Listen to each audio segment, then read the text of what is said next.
Hello दोस्तों, स्वागत है आप सभी का हमारे इस वीडियो में। तो दोस्तों, आज की इस वीडियो में हम कक्षा 12वीं विषय हिंदी का जो आपका आज अर्धवार्षिक पेपर होने वाला है, इसके लिए हम 100% पूछे जाने वाले आपको विकल्प, खालिस्तान, सही जोड़ी, सत्य असत्य, एक शब्द और एक वाक्य में और प्रश्न देखने वाले हैं। फटाफट आप इन प्रश्नों को अच्छे से पढ़कर जाइए। तो यहाँ पर क्वेश्चन इस प्रकार से पूछे गए हैं पेपर में कि हालावाल के प्रवर्तक कवि हैं, तो कौन है? हरिवंश राय बच्चन जी हैं। दूसरा इस प्रकार से कि दिन जल्दी जल्दी ढलता है गीत बच्चन के किस काव्य संग्रह से लिया गया है? तो निशा निमंत्रण से लिया गया है। इसके बाद नेक्स्ट क्वेश्चन है जो इनको आपको अच्छे से ध्यान रखना है। किसका ध्यान करके चिड़ियों में जो है के पैरों में चंचलता आ जाती है? तो अपने बच्चों का। इसके बाद जो है खरगोश की आँखों जैसा लाल में कौन सा अलंकार है? तो कौन सा अलंकार है? उपमा अलंकार है। इसके बाद जो है क्वेश्चन दिया गया है कि सवेरे की तुलना की गई है, तो किससे की गई है? खरगोश की आँख से की गई है। इसके बाद नेक्स्ट क्वेश्चन है, इसको आपको ध्यान रखना है कि रघुवर सहाय की कविता कैमरे में बंद अपाहिज उनके किस काव्य संग्रह से ली गई है? तो लोग भूल गए हैं। इसके बाद नेक्स्ट क्वेश्चन है, तुलसीदास के अनुसार पेट की आग को कौन बुझा सकता है? तो राम बुझा सकते हैं, इसका आंसर होगा। तो आप इनको अच्छे से नोट करते जाइए, आपको इनको अच्छे से पढ़कर जाना है। तो आप ध्यान रखिए, आंगन में गोद में माँ को किसके लिए खड़ी है? तो यहाँ पर अपने बच्चों को लेकर खड़ी है। इसके बाद जो है हिंदी पद्य साहित्य को कितने भागों में बांटा गया? तो 4 कालों में बांटा गया है, इसको आपको ध्यान रखना है। इसके बाद रिक्त स्थान दिए गए हैं, तो यह रिक्त स्थान पूछा गया है। बादल राग कविता में सुखों को बताया गया है, तो अस्थिर बताया गया है। इसके बाद जो है आत्म परिचय, तो आत्म परिचय इस प्रकार से आपको सही जोड़ी में लाना है। ई नंबर से आप मिलाएंगे हरिवंश राय बच्चन। पतंग, तो पतंग की आपको आलोक के धनवा से मिलाना है। कविता के बहाने, तो तीसरे नंबर की आपको बी नंबर से कुंवर नारायण से मिलाना है। कैमरे में बंद अपाहिज, तो इसकी जो है आपको जो है सी नंबर से मिलाना है, रघुवीर सहाय। इसके बाद जो है श्रृंगार काल, तो इसकी आपको जो है डी नंबर से रीतिकाल से मिलाना है। तो इस प्रकार से इनको आप अच्छे से ध्यान रखें। इसके बाद जो है उषा का जादू कब टूटता है? तो यहाँ पर उषा का जादू कब टूटता है, इसको आपको ध्यान रखना है। इसके बाद पिलाव का वीर किसे कहा गया है? तो इन क्वेश्चन के आंसर आप देख सकते हैं। तो इस प्रकार से क्वेश्चन पूछे गए हैं। इसके बाद नेक्स्ट क्वेश्चन है, कवि ने जो है दरिद्रता की तुलना किससे की गई है? इसको आपको ध्यान रखना है। इस प्रकार से प्रश्न पूछे गए हैं। इसके बाद सत्य सत्य हैं। मधुशाला बच्चन की प्रसिद्ध जो है कृति है, यह कथन आपका सत्य होगा। दूसरा, बच्चे प्रत्याशा में नीड़ों से झांक रहे होंगे, यह कथन आपका सत्य होगा। इसके बाद प्रश्न क्रमांक 11, इस प्रकार के सीधी बात भाषा के चक्कर में टेढ़ी फंस गई है, तो यह कथन आपका सत्य होगा।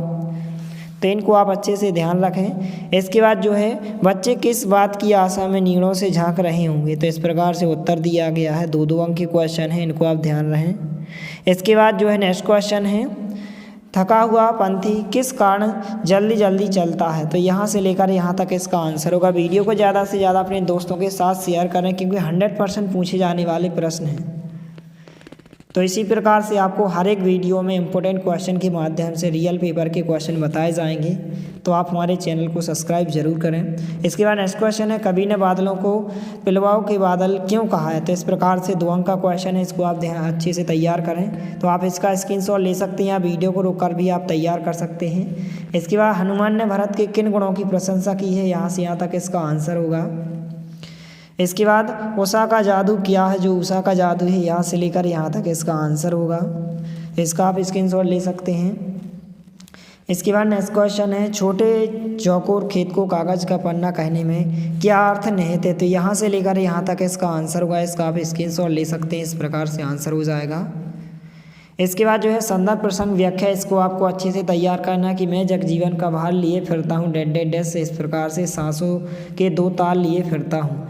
तो यहाँ पर प्रसंग हो जाएगा, इस प्रकार से संदर्भ प्रसंग और व्याख्या हो जाएगी। तो आप इसका स्क्रीनशॉट ले सकते हैं। इसके बाद जो है आपको तुलसीदास का साहित्य परिचय निम्नलिखित बिंदुओं के आधार पर कोई 2 रचना, भाव पक्ष, कला पक्ष, साहित्य में स्थान। तो इनका जो है आपको अच्छे से तैयार करना, प्रमुख रचनाएं हो जाएंगी भाव पक्ष, कला पक्ष और साहित्य में स्थान। इसके बाद जो है हरिवंश राय बच्चन, इनका भी आपको तैयार करना है। इन दोनों के कवि परिचय को आपको अच्छे से तैयार करना है। इसके बाद जो है नेक्स्ट क्वेश्चन है कि माता की मृत्यु के वर्णन में कौन सा रस रहता है। तो कौन सा रस रहता है, यहाँ पर करुण रस रहता है। करुण रस इसका राइट आंसर होगा। इसके बाद जो है नेक्स्ट क्वेश्चन है, इस प्रकार से जो पूछा गया है, छंद के जो प्रकार होते हैं, 2 प्रकार के छंद होते हैं, मात्रिक छंद और वर्णिक छंद, इसको आपको ध्यान रखना है। इसके बाद रिक्त स्थान पूछेगा, स्थायी भाव को जागृत करने वाले कारण कहलाते हैं, तो आलंबन कहलाते हैं। इसके बाद जो है नेक्स्ट क्वेश्चन है, खाली स्थान बिंब के भेद होते हैं, तो बिंब के आपको ध्यान रखना है 3 भेद होते हैं।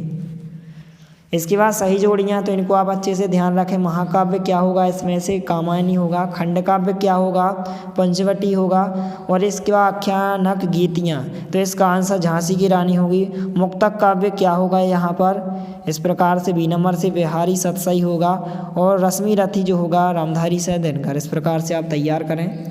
इसके बाद शांत रस का स्थायी भाव क्या होता है, रति होता है। आपको अच्छे से ध्यान रखना है, शांत रस का स्थायी भाव क्या होता है। तो जितने भी रस हैं, आप रस के जितने भी अंग हैं उनके अच्छे से नाम और उनके स्थायी भाव, जैसे श्रृंगार का रति होता है, हास्य रस का हास होता है, करुण का शौक होता है। तो इस प्रकार से सभी रसों के नाम और उनके स्थायी भाव आप अच्छे से तैयार करें।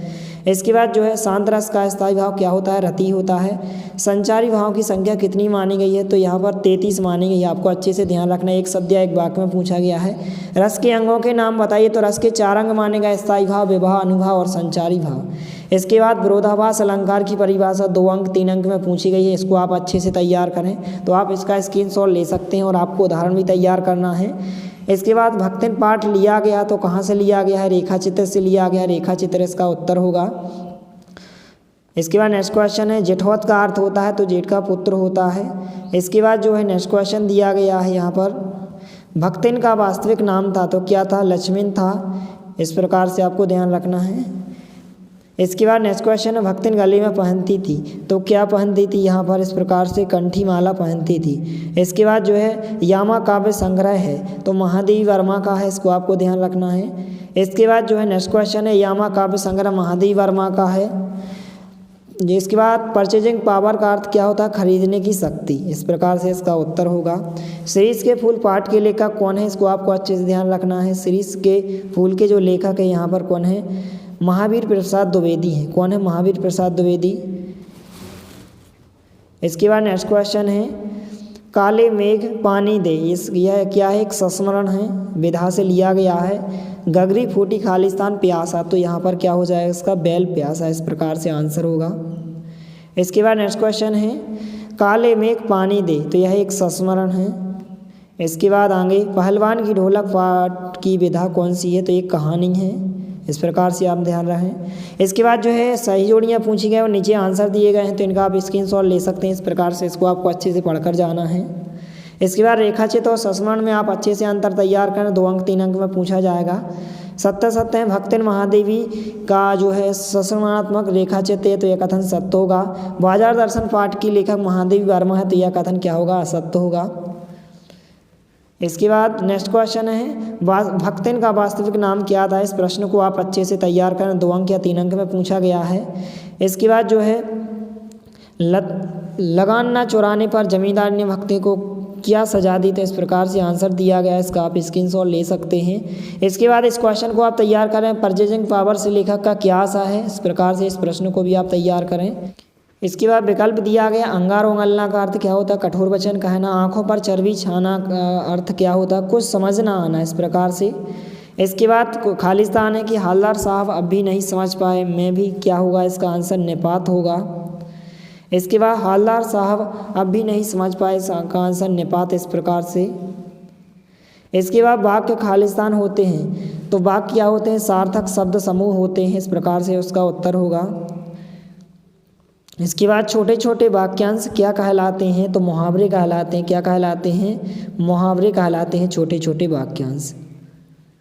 इसके बाद वेतन भाग से जो है इम्पोर्टेंट विकल्प दिए गए हैं, तो यहाँ पर जो विकल्प है इस प्रकार से है। सिल्वर वेडिंग पार्ट के लेखक कौन है, मनोहर श्याम जोशी हैं। इसके बाद यशोधर बाबू किस तरह के जीवन के पक्षधर थे, तो सादगीपूर्ण के थे। इस प्रकार से आंसर होगा। मराठी भाषा में लिखी जूझ कहानी का हिंदी अनुवाद क्या होगा, केशव प्रथम वीर ने। इसके बाद आनंद के मराठी अध्यापक का नाम क्या था, तो यहाँ पर नवलकर सादलगेकर था। इसके बाद यशोधर बाबू ने दफ्तर से लौटते हुए खालिस्तान रोज जाने के लिए रीति अपनाई। तो बिरला मंदिर जाने की रोज यहाँ पर रीति अपनाई थी। इसके बाद नेक्स्ट क्वेश्चन है, सौदलगेकर खालिस्तान भाषा के शिक्षक थे, तो मराठी भाषा के शिक्षक थे, इसको आपको ध्यान रखना है। इसके बाद किशनदा का वास्तविक नाम क्या था? यशोधर बाबू ने मैट्रिक की परीक्षा किस स्कूल से पास की? तो दोनों के आंसर इस प्रकार से हैं कि किशनदा का वास्तविक नाम क्या था? कृष्णानंद पांडे था, और यशोधर बाबू ने मैट्रिक की परीक्षा जो है रैमजे स्कूल से पास की थी। इस प्रकार से आप उत्तर लिखेंगे। समाचार लेखक की शैली क्या होती है? तो इस प्रकार से उल्टी पिरामिड शैली होती है। तो इन सभी प्रश्नों को आप अच्छे से तैयार करें। समाचार लेखक के खालिस्तान प्रकार होते हैं, तो 6 प्रकार होते हैं। इसके बाद कहानी का केंद्र बिंदु क्या होता है? तो कथानक होता है, इसका उत्तर होगा। इसके बाद डेडलाइन किसे कहते हैं और बीट क्या है? इस प्रकार से इन सभी प्रश्नों को आप अच्छे से तैयार करें। मिलते हैं अगले वीडियो में, तब तक के लिए जय हिंद, वंदे मातरम।